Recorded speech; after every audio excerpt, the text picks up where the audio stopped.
TV. Muri Zimbabwe ndadzoka zvekare nema updates manyama andinogara ndakakubatira pa channel yenyu. Semazuva ese kana uchinge watosvika panapa inini handina time yekutambisa ende handitenderere because inini handina chinoyera mberi kwangu. So kana uchinge uripo uridedzera kuti pasi neZanu PF.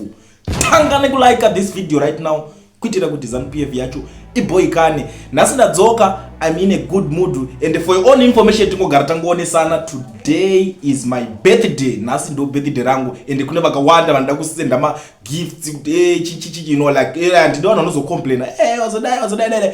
This is my number, you contact me there. Mundibata pa WhatsApp. Last time takapo ma gifts umwakatipa camera and that is the same camera yakabuditsa nyaya nezuro tichitaura kuti zvoni kugokwe kwakazara mazemvura independence yacho ichaitwa sei. Vakatanga kutaura kuti zvoni vamwe vakamboti fake kusvika iyo ZANU PF yatozoadmita kuti zveshuwa kwakazara asi tiri kuzofurira mberi nekuita independence and zvekare ndisu takaibuditsa nyaya yekuti mangirikini aya zvima bucket seats zvakadona. Ikamera iyoyo yatakapuwa as a birthday gift last year. Saka iri kurova basa yakatoenda ikoko zvekuti iri kuzoishandisa inani imwe nyaya iyo. Saka zvinhu zvechidongoti basa rienderere kumberi. Vamwe ndo vanoti ayo toda kuwedzera kuti data rako risaite risapere tokubhadharira wifi yako a lot. Munoita yo munenge muchingoita ikoko. And you know I'm that guy mwakawana paya pakanzi hurumende aibviswe nedata, muruda kubvisa hurumende nedata chichi nekusvika vazoadmita kuti pari kupisa. Nezuro president Emerson Mnangagwa makanzwa zvavakataura vari ikoko vachitaura kuti musateerera vanhu vesocial media ava vari kukonzeresa confusion. And I was like okay, kana inini ndiri kukonzeresa confusion pasocial media apa sekutaura kwamuri kuzviita kuti zvoni sevaitaura vachiti zvoni be careful of false information on social media saying it is being used to create confusion and unrest. But iva vakakutobuda vachiti I'm a constitutionalist, but inini ndiri kutoona kuti he's a confusionalist. Vatori vakuru veconfusion vakabuda chiti handisi kuda hondo yese yakuitika iko zvinezvi yefactionalism iri kuitirwechi ndo zvinoitwa kune dzimwe nyika kuti munhu akudedzera 2013 ndakadzvanya ndichiri ipapo. But inyaya ngoti chingosireka vachiwenga chingo why can't you endorse Mr. Chiwenga kuti Mr. Chiwenga get ready, it's your time, mova mapinda mchienda kana right tukuita congress guys, let's go ku congress monyarara the 2030 business. But vakaramba vakanyarara hapana ngotanga vasiri kuzviona. But ivo nekuswera vachidedzera 2030 ndendichipo vanhu vachitengerwa mabhasikoro vanhu vachipuwa zvimombe you know all those things. Saka ndosaka isu tichiramba takatodzvanyawo ipapo zvekunzi hurumende aibviswe nedata. Iyo hurumende yacho kutoona kuti data riri kutoshanda panapa. So ndiri papo regedzani kuti good morning Mr. Nick Mangwana. Nezuro it was independence and makaona vaitambira mumvura mafoto yavo ndisi tichitoma isi tototora pacho panomakisa chaipo ndo zvatikatomirira izvozvo pari kunyadzisa because I don't want peace with these people. I want trouble, I want problems always. Mwakambonditi you must be very careful uchazouraiwa. Mnangagwa anouraya, Mnangagwa hambouraya munhu. Mnangagwa arikutadza kuuraya tsikidzi dziri kumbare kuzonzi ari kuswera achitourayawo inini kamunhu kasina nebasa rese. Kamunhu chinhu chakadaro ari kutadza kuuraya nzara iri kuZimbabwe, ari kutadza kuuraya hurovha obvuzoswera achiuraya kamunhu kasina nebasa. Haina ndakana basa. Anyway, Mr. Nick Mangwana takuonai, you are a biggest liar in Zimbabwe. So let me deal with you right now. Pane post yamakasenda yi Mr. Mangwana mchiti drugs in clinical areas of need. Today we asked to be given access to the dispensary at Gokwe district after pain is yet become a buzzword in our cyberspace. So we decided to make a random visit to a far-flung hospital and check the state of things in the pharmacy. We were impressed. That's Nick Mangwana, right? But the funny thing about Mr. Nick Mangwana, these are the HIV drugs donated by USAID among many other donors. Show the nation painkillers, high blood pressure medication and all the basic medicines required in any public hospital. These are donated drugs, Mr. Nick Mangwana. I don't know why murku shingirira kuta unzi murkuita basa. You are a propagandist, a propaganda machine. In fact, tikatosangana tichakurowa mbama ziguma iroro rimbobuda manyepo. Musati jairire, yakuna kujairira maZimbabweans. We don't want that nonsense to continue. Anditi because pane zvimwe zvinhu zvokuti tinongoswera tichingo kunyararirai muchingoita zvamunoda nemaZimbabweans muchingodidi this is not good, this is not right. Ndiri papo pane uya driver akadonhera mumvura, driver akadonhera mumvura ndokupedza ma-hours ari mumvura adonhera negonyeti rake, truck ride driver. You know, it is very sad, but akazobudiswa zvake mumvura patopedza chinguva kuBeatrice bridge. Akumanaka haya nguva dzacho dzaakadonhera nenguva dzaakazobuditswa ka, it's something chekuti tinongoona kuti nyika hatina kana kurongeka. Saka chii zviri kutora nguva here kuti pazouya kana makrane acho anzi yazosvika ikoko, zviri kutora nguva here. Munhu anopedza anotoorera achiri mumvura, munhu anotobuda agreen. Come on guys, ndo zvinhu zvoteti chiramba toona.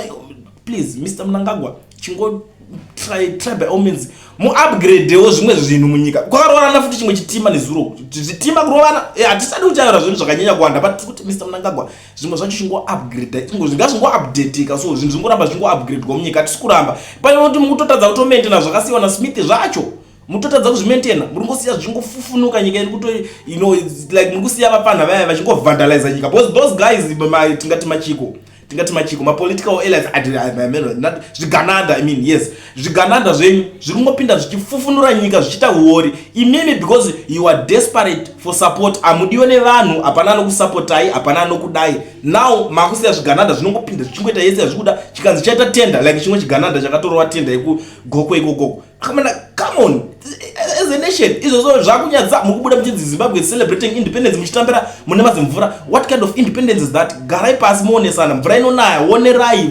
tarisai the weather report, zvese mutarisa, poiswa ground rakakwirira, mvura yogara yagaidwa, yomeka sure ipinde ipapo, so that musazove vanhu vanonyimbarasa. Chii chinonetsa kungounganidza mavhu, ground rova pakakwirira, kalevu kari mudenga mbichana, mvura yakuchirasika, vakuchitambirwa ground racho pakakwirira, but you don't care about that. Munongoti zvigananda zvamaita izvozvo ndizvozvo zvinonyadzisa wedway.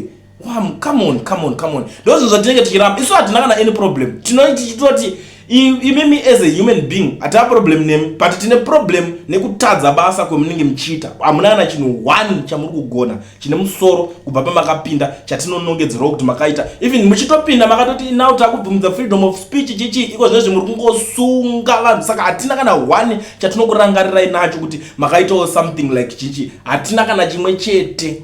Ndo zvinhu zvandingada kutaura. Anyway, muri yeZimbabwe ndisingapedze nguva yenyu ipapa ndisandanyanya kutaura zvinhu zvakawanda panapa. Kana uchingori muSouth Africa uchida kuregisterwa company yako, wobva wavhurwa FNB business account, iyo inoita kuti uzowana matransaction international nelocal zvese ipapapa.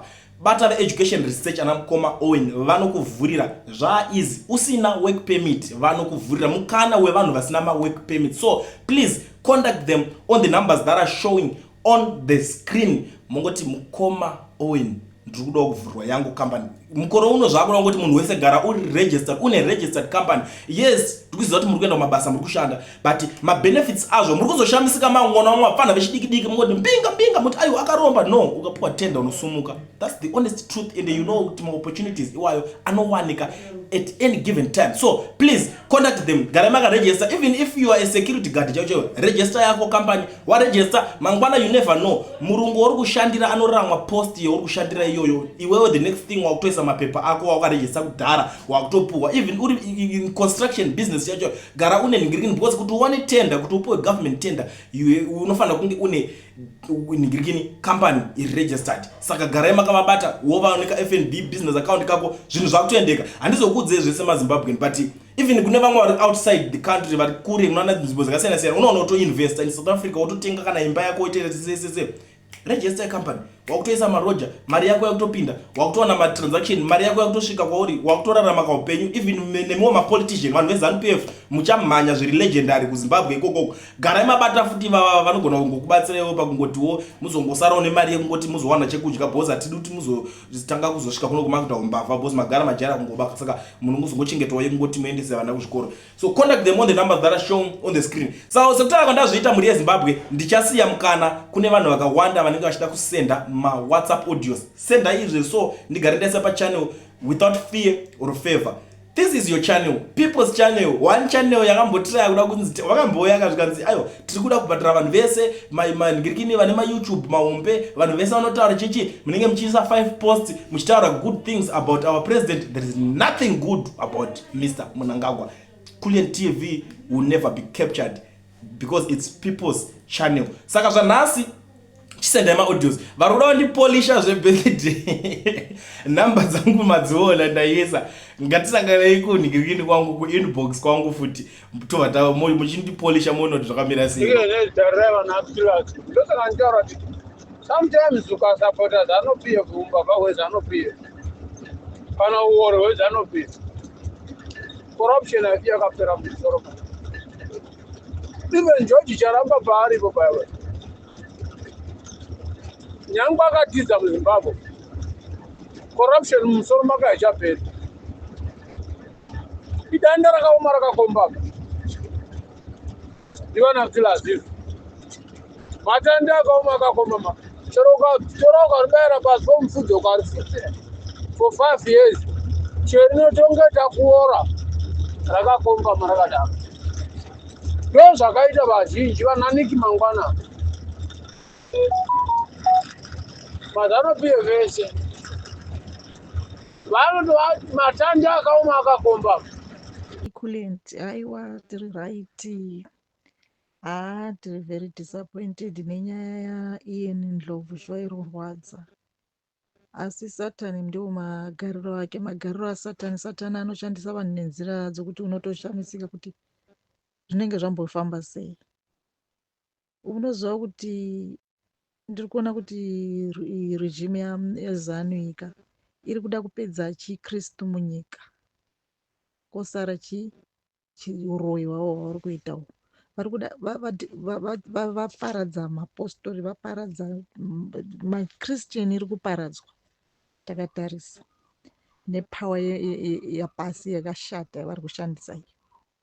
Iyeni ndlovu akataura noti long achitotaura nezvenyoka kuti aona zinyoka zihombe aitosvaka kuti atsike papi nezinyoka rakaona. Izvozvo chete atadza kuziva kuti nyoka yaari kuona ndiyo iri kutovinga kuzomuitira zvaaona nhasi izvo. Nhasi ona paari nhasi aunzirwa zinyoka mumba, but zinyoka iro rakataura nezvaro kuti hapana, vatadza kumbonamata nezvazvo vasati I don't know really. Ndiri kunzwawo ndichiita disappointment imwe isingaiti.